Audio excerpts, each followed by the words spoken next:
अल्हम्दुलिल्लाहि रब्बिल आलमीन अस्सलातु वस्सलामु अला रसूलिहिल अमीन व अला आलिहि व सहाबिहि अजमईन अम्मा बाद फ़अऊज़ु बिल्लाहि मिनश शैतानिर रजीम बिस्मिल्लाहिर रहमानिर रहीम।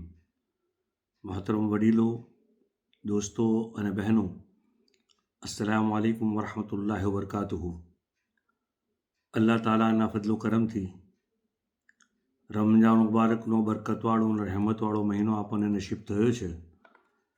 4 રોજા તો મુકમ્મલ થઈ ગયા અને બાકીના દિવસો પણ એટલા ઝડપથી પસાર થઈ જશે કે આપણને ખબર જ નહીં પડે। અલ્લાહ તાલા આ રમજાન મુબારકના બાકીના દિવસોનો પૂરો ફાયદો ઉઠાવવાની તૌફીક અને હિંમત આપે।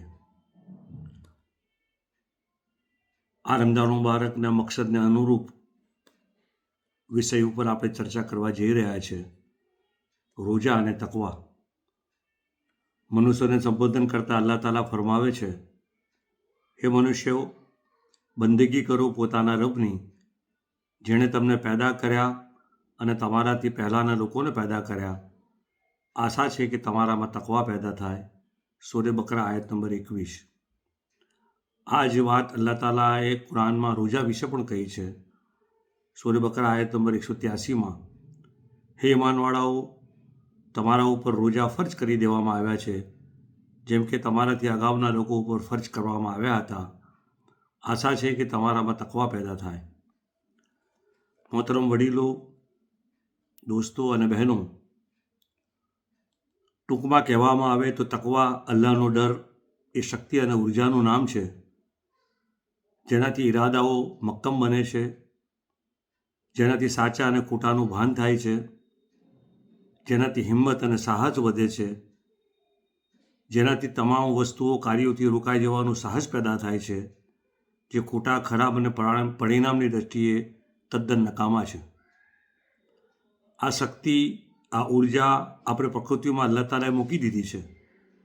તેથી જ આપણે નુકસાનકારક અને તકલીફ આપનારી વસ્તુઓથી દૂર રહીએ છીએ। આપણે બળતી આગમાં હાથ નથી નાખતા, બલકે આપણો હાથ આપોઆપ આગની પાસેથી ખેંચાઈને દૂર જતો રહે છે।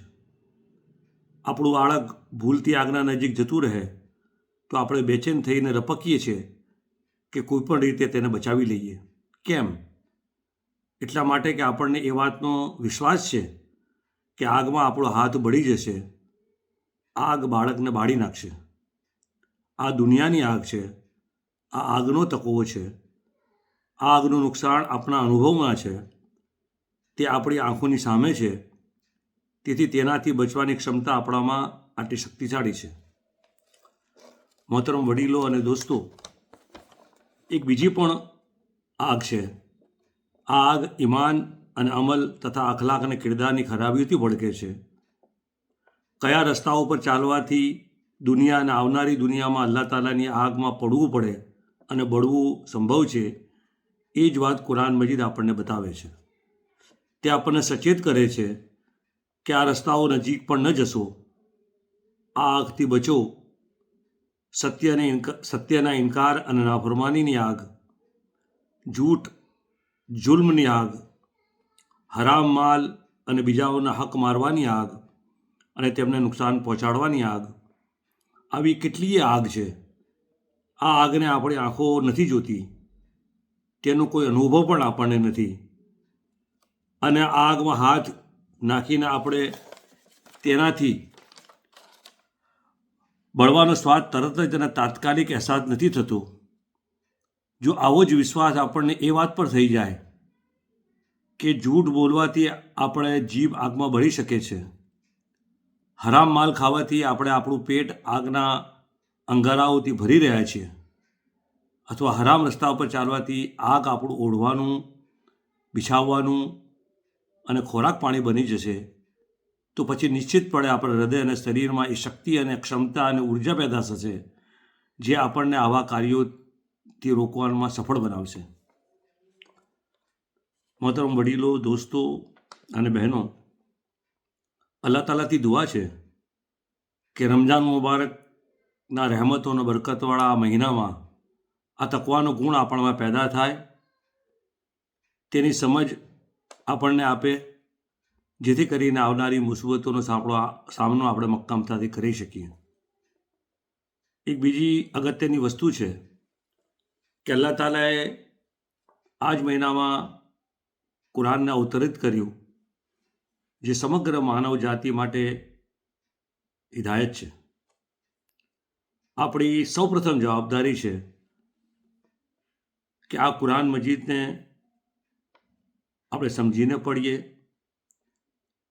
તેનામાં ચિંતન અને મનન કરીએ,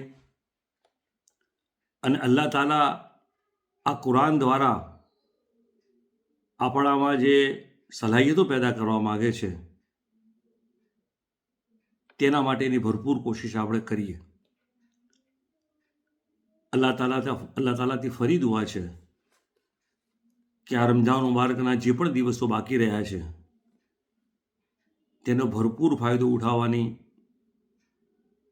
આપણને હિંમત અને તૌફીક આપે, અને આ કુરાન મજીદને સમજીને પઢવાની અને તેના ઉપર ચિંતન અને મનન કરવાની અલ્લાહ તાલા આપણને તૌફીક આપે. આમીન યા રબ્બુલ આલમીન.